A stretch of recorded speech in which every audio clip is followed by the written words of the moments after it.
You've probably felt this, the exhausting need to justify every decision, to defend your time, to argue your point until you're mentally drained. This is the trap of constant justification. It's the belief that control comes from explaining yourself, when in reality, it erodes your authority and burns your focus. Take Alex, a project manager whose colleagues micromanage every detail. He felt compelled to explain his reasoning for every task, defend his schedule, and argue over minor feedback. It was a daily performance to prove his competence. But instead of gaining respect, he created a cycle where his explanations invited more scrutiny. His energy was spent justifying the work, not doing it. Silence here isn't passive.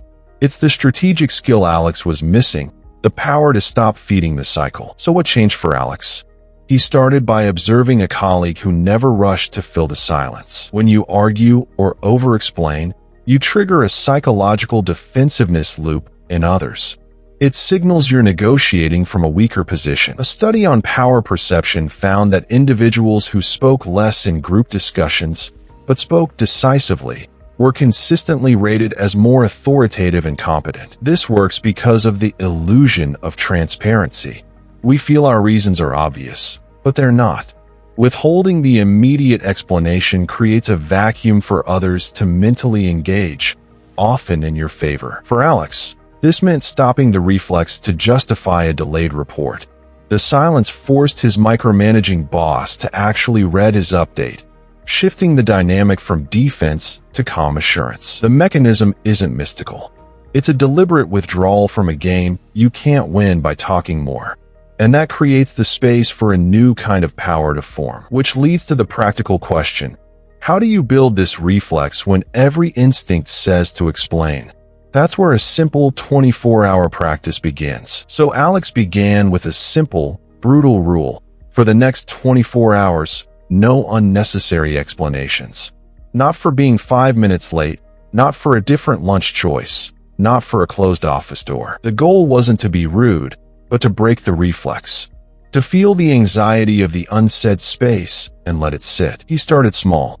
When asked why a report format changed, he just said, to improve clarity, and stopped.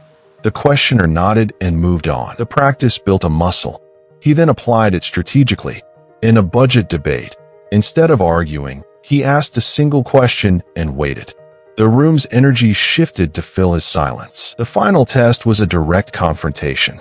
A colleague, frustrated, demanded to know why Alex had overruled his idea. Alex just listened, maintained calm eye contact, and said nothing. The colleague's bluster deflated, replaced by a puzzled respect.